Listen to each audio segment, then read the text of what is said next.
কলকাতার বনগাঁর একটি অনুষ্ঠানে অভিনেত্রী মিমি চক্রবর্তীর তার ঘটনার রেশ কাটতে না কাটতেই এবার সেই ইস্যুতে মুখ খুললেন ওপার বাংলার জনপ্রিয় অভিনেত্রী শুভশ্রী গাঙ্গুলী। সহকর্মীর পাশে দাঁড়িয়ে তিনি স্পষ্ট ভাষায় জানালেন, শিল্পীদের সম্মান নিয়ে ছিনিমিনি খেলা কোনোভাবেই মেনে নেওয়া যায় না। সম্প্রতি একটি পুরস্কার বিতরণী অনুষ্ঠানে যোগ দিয়ে শুভশ্রী বলেন, ইদানিং সেলিব্রিটিরা, বিশেষ করে নারী তারকারা এক শ্রেণীর মানুষের কাছে সফট টার্গেট হয়ে দাঁড়াচ্ছেন। মিমির সঙ্গে ঘটে যাওয়া অপ্রীতিকর ঘটনার প্রসঙ্গ টেনে তিনি প্রশ্ন তোলেন, এই ধরনের আচরণ কি সমাজ ধীরে ধীরে স্বাভাবিক বলে মেনে নিচ্ছে, নাকি আমরা প্রতিবাদ করতে ভুলে যাচ্ছি?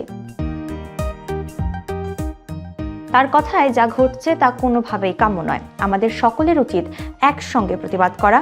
আমরা প্রত্যেকে একজন শিল্পী, আমরা সম্মানের জন্য কাজ করি। হ্যাঁ, আমরা পারিশ্রমিক পাই, কিন্তু যারা আমাদের পারিশ্রমিক দেন তারা আমাদের মাথা কিনে নেননি। শুভশ্রীর এই মন্তব্যে স্পষ্ট শিল্পীর পেশাগত সম্মান এবং ব্যক্তিগত মর্যাদা আলাদা করে দেখার সময় এসেছে।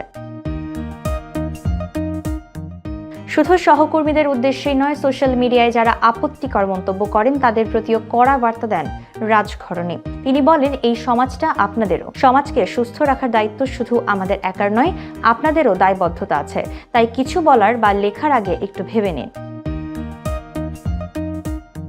উল্লেখ্য, গত 29 জানুয়ারি বনগাঁর একটি অনুষ্ঠানে মঞ্চে ওঠার কয়েক মিনিটের মধ্যেই মিমি চক্রবর্তীর সঙ্গে যে ব্যবহার করা হয়েছিল তা নিয়ে টালিপাড়ায় এখনও তীব্র ক্ষোভ রয়েছে। এই ঘটনায় অভিযুক্ত তনয় শাস্ত্রীকে তার নিজ বাসভবন থেকে গ্রেফতার করেছে পুলিশ। মিমির ঘটনার পর শুভশ্রীর মতো তারকার এই প্রতিবাদ আবারও নতুন করে প্রশ্ন তুলছে, শিল্পীদের সম্মান রক্ষায় সমাজ কতটা সচেতন।